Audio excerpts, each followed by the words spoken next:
दिल्ली वक्फ संशोधन बिल के खिलाफ सुप्रीम कोर्ट जाएगी कांग्रेस। वक्फ संशोधन बिल को सुप्रीम कोर्ट में चुनौती देगी कांग्रेस। जयराम रमेश ने पोस्ट कर दी जानकारी। दिल्ली में वक्फ बिल को लेकर पुलिस और प्रशासन अलर्ट मोड पर है।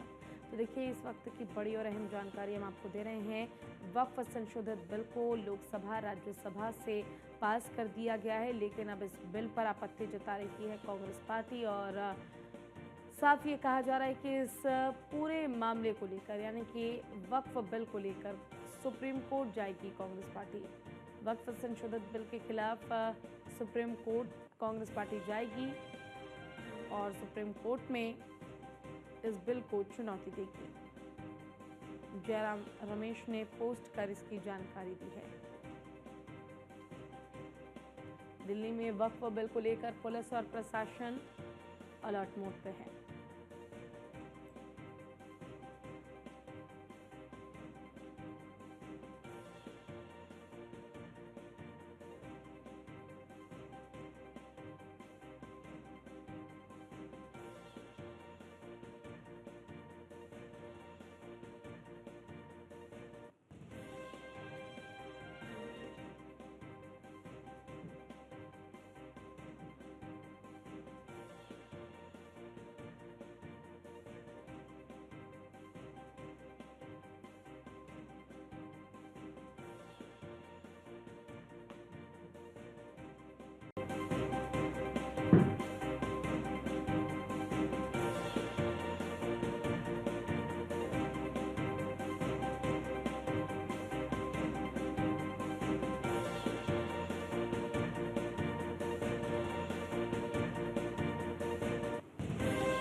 तो देखिए,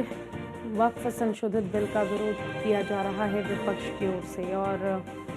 फिलहाल लोकसभा और राज्यसभा में इसे पास कर दिया गया है, लेकिन इस संशोधित वक्फ बिल का विरोध कांग्रेस पार्टी कर रही है।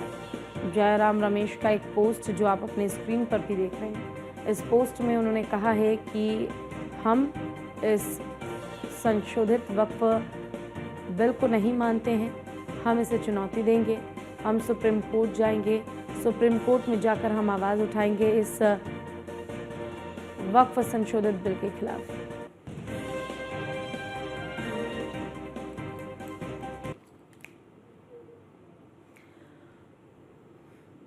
ज़्यादा जानकारी के लिए हमारे साथ हमारे संवाददाता पीयूष तिवारी जुड़ गए हैं, उनका रुख कर लेते हैं। पीयूष, देखिए, लगातार वक्फ संशोधित बिल को पास तो कर दिया गया, लेकिन विपक्ष का विरोध अभी भी नहीं थमा और अब जयराम रमेश का एक पोस्ट सामने आया है जिसमें उन्होंने जिक्र किया है कि हम इस बिल को चुनौती देंगे, सुप्रीम कोर्ट जाएंगे और वहां पर अपनी बातों को रखेंगे कि ये जो संशोधन किया गया है ये बिल्कुल गलत है।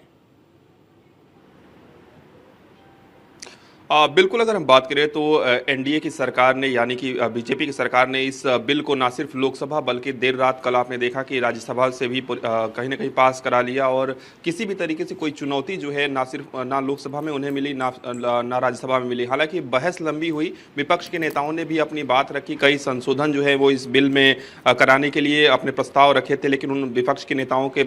संशोधन के जो प्रस्ताव है वो खारिज हुए। ऐसे में चूंकि अब दोनों ही सदनों से ये बिल पास हो चुका है, अब राष्ट्रपति की अंतिम मुहर लगने के बाद ये कानून बन जाएगा। अब कांग्रेस पार्टी के पास यही विकल्प बचता है, या फिर मुस्लिम संगठनों के पास, या फिर अन्य जो दल हैं जो इस बिल का विरोध करते हैं, तो निश्चित रूप से एक यही विकल्प बचता है कि वो सुप्रीम कोर्ट का दरवाजा खटखटाएं। ना सिर्फ जयराम रमेश की बात करें, बल्कि जब लोकसभा से ये बिल पास हुआ था तो आपने देखा था कि कांग्रेस के जो सांसद हैं इमरान मसूद, उन्होंने भी कहा था कि हम विरोध भी करेंगे, विरोध प्रदर्शन भी करेंगे और सुप्रीम कोर्ट का भी दरवाजा हम खटखटाएंगे और ये जो बिल है पूरी तरीके से असंवैधानिक है। हालांकि सदन के पटल पर सीधे तौर पे सरकार की ओर से ये कहा गया कि ये बिल जो है किसी भी तरीके से असंवैधानिक नहीं है, ये ना सिर्फ आम लोगों के लिए बल्कि गरीब मुसलमानों के हित में है, आम मुसलमानों के हित में है। हालांकि चूंकि इस देश में राजनीति की अगर हम बात करें तो एक तुष्टीकरण की राजनीति भी होती है और सीधे तौर पे इससे जोड़कर देखा जा रहा है। भारतीय जनता पार्टी कह रही है कि कांग्रेस पार्टी एक वर्ग का या फिर मुस्लिम वर्ग का तुष्टीकरण करना चाहती है, इस वजह से वो इस बिल का विरोध कर रही है और बाकायदा इस बिल के पास हो जाने के बाद भी कहीं ना कहीं इस तरीके की बातें जो कह रही है। इसके साथ ही आप देखिए कि अलग अलग जगहों पे देश भर में एक तरफ आम जो मुसलमान है, जो गरीब मुसलमान है, जिसको वक्फ से नुकसान भी था, वो कहीं ना कहीं इस वक्फ संशोधन बिल का समर्थन कर रहा है। तो जो बड़ा तबका है मुस्लिम वर्ग का, वो इस वक्फ संशोधन बिल का विरोध कर रहा है, क्योंकि इसमें कई क्लॉज जो है वो बदले गए हैं, कई क्लॉज जो है हटाए गए हैं, चाहे सेक्शन 14 की बात करें या फिर अन्य क्लॉजेस की बात करें। खासतौर पे ऐसे क्लॉज हटाए गए हैं जिसमें वक्फ जो है वो सीधे तौर पे किसी भी जमीन पर दावा कर देता था और कहीं ना कहीं जिस जमीन पर दावा करता था ऐसे भी क्लॉज बने हुए थे कि जिसकी वो जमीन थी वो कोर्ट में भी उसको चैलेंज नहीं कर सकता था कि वक्फ ने हमारी जमीन पर दावा किया है। तो कई जो अधिकार हैं वो अवैध तरीके से कह सकते हैं, या जिस तरीके से भारतीय जनता पार्टी ये कह रही है कि अवैध जो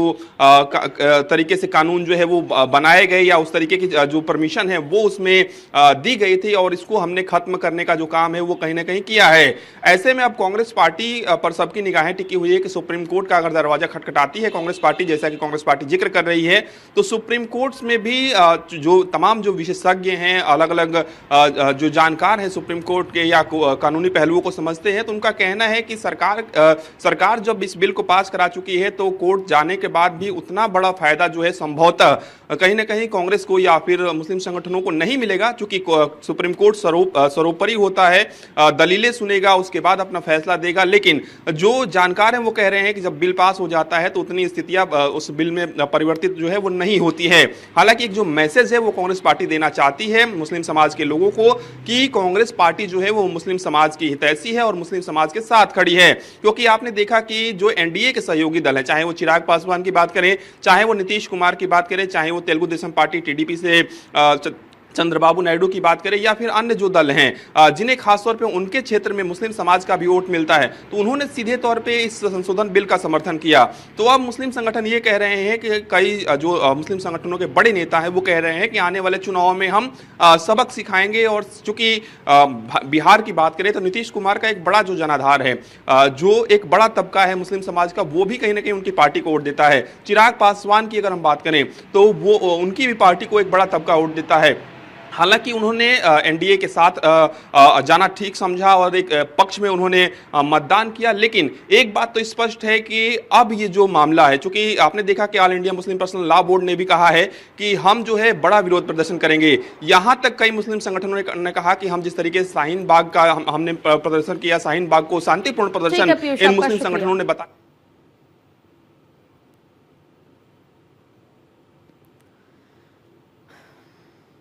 सोनभद्र से खबर आपको बता दें, जहां हार्डकोर नक्सली समेत 2 नक्सलियों को उम्र कैद की सजा सुनाई गई है। अर्थदंड न देने पर 4 महीने की अतिरिक्त